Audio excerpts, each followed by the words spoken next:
Seja bem-vindo ao programa Mente Cristã. O meu nome é Lucas Rosalém e esse aqui é o nosso quadro sobre teologia protestante. Este aqui é o nosso quarto e penúltimo vídeo sobre a nossa série sobre a revelação. No vídeo passado eu falei sobre alguns conceitos como a revelação especial, a revelação verbal e o princípio da acomodação. Nesse vídeo aqui eu quero falar um pouco mais sobre o processo da revelação ao longo das eras e eu vou usar basicamente dois materiais.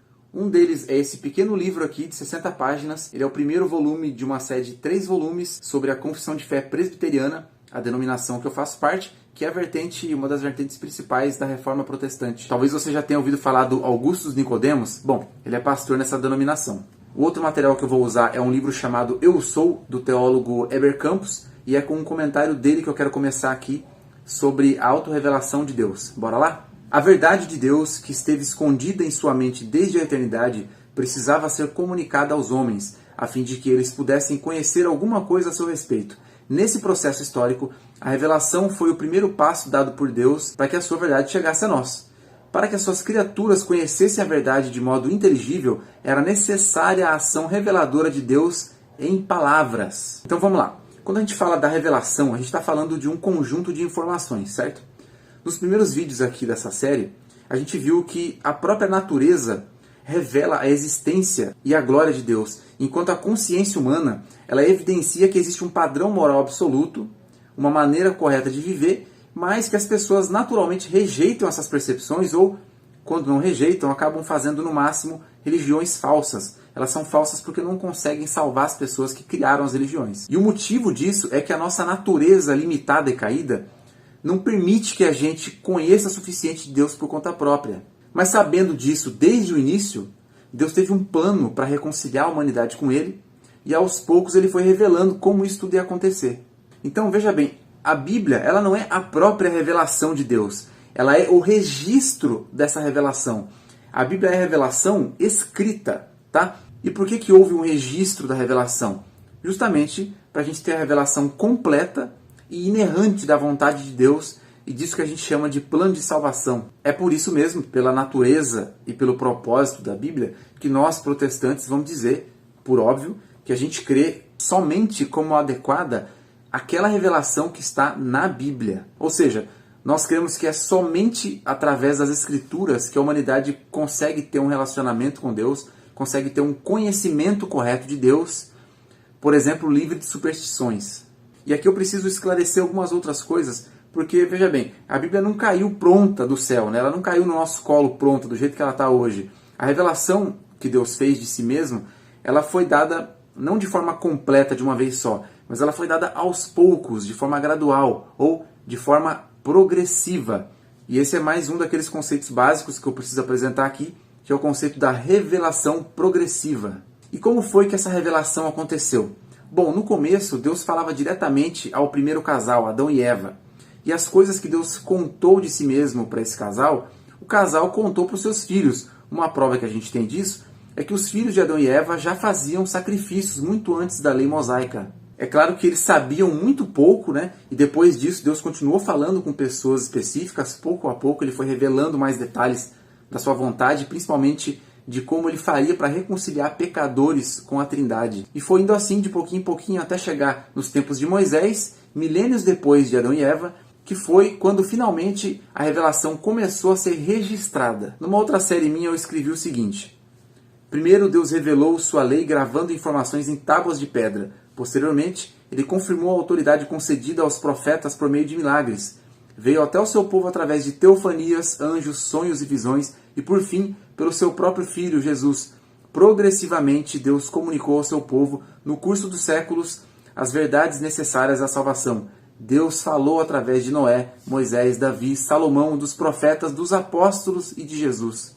Ele confiou à igreja essa revelação inspirada, clara, precisa e autoritativa, suficiente para ensinar tudo que o homem precisa e deve conhecer com vistas à sua salvação para a glória de Deus. Por isso, o conhecimento de Deus é encontrado exclusivamente nas Escrituras e é nelas que descobrimos quem Deus é, como Ele quer ser adorado, quem nós somos e como devemos viver neste mundo que não é nosso, mas dele. E agora eu quero que você se lembre aqui de um conceito que a gente falou no vídeo anterior, que é o princípio da acomodação. Você lembra o que é isso?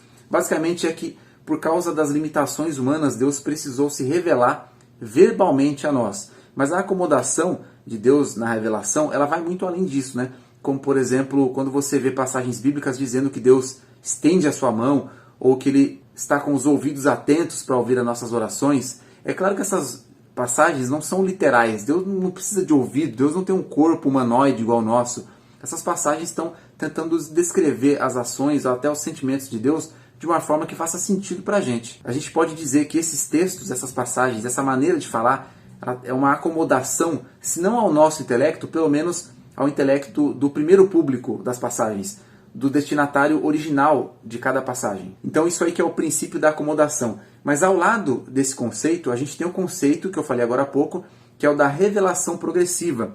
Ou seja, Deus não revelou tudo dele desde o início. Ele foi revelando de si mesmo, da sua vontade, do plano de salvação aos poucos. E isso também tem a ver um pouquinho com o princípio da acomodação.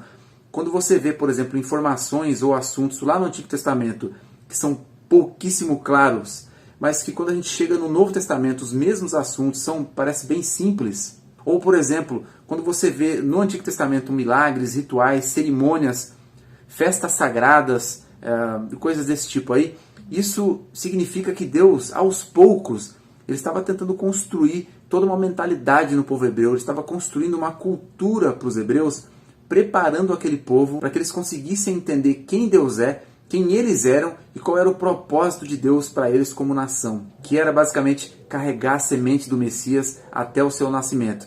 É óbvio que eu estou falando aqui de Jesus. Agora pensa comigo aqui.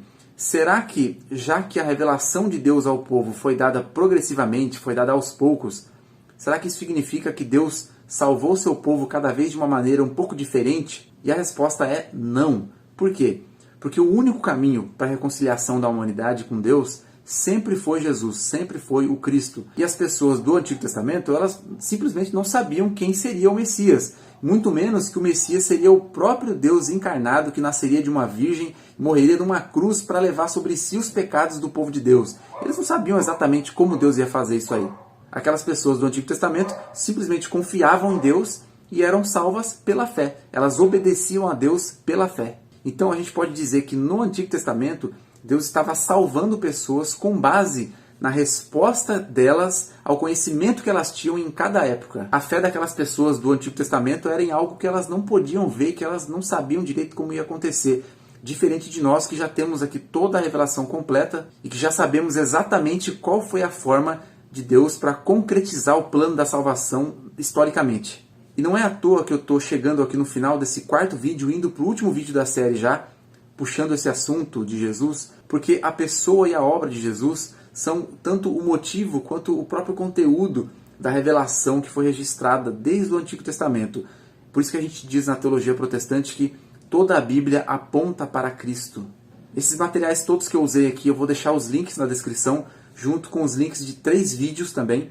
O primeiro deles é um vídeo do professor Carlos Xavier, que é um libertário teólogo, onde ele vai estar explicando lá a necessidade da revelação especial. O segundo link é um vídeo do Augusto Nicodemos, justamente, onde ele conecta os 2 assuntos principais nessa disciplina, que são a revelação geral e o sola escritura. E o terceiro vídeo é uma explicação um pouco mais completa sobre esse processo que eu chamei de revelação progressiva. Assista esses vídeos se você puder, para você ficar um pouco mais preparado para o 5º e último vídeo dessa série que eu vou soltar na semana que vem, que é justamente sobre a pessoa e a obra de Jesus, o Cristo, o Messias do Antigo Testamento revelado em plenitude no Novo Testamento. Mas, por hoje é isso. Não esquece de mim, meu nome é Lucas Rosalém, do Universo Antares, e a gente se vê no próximo vídeo.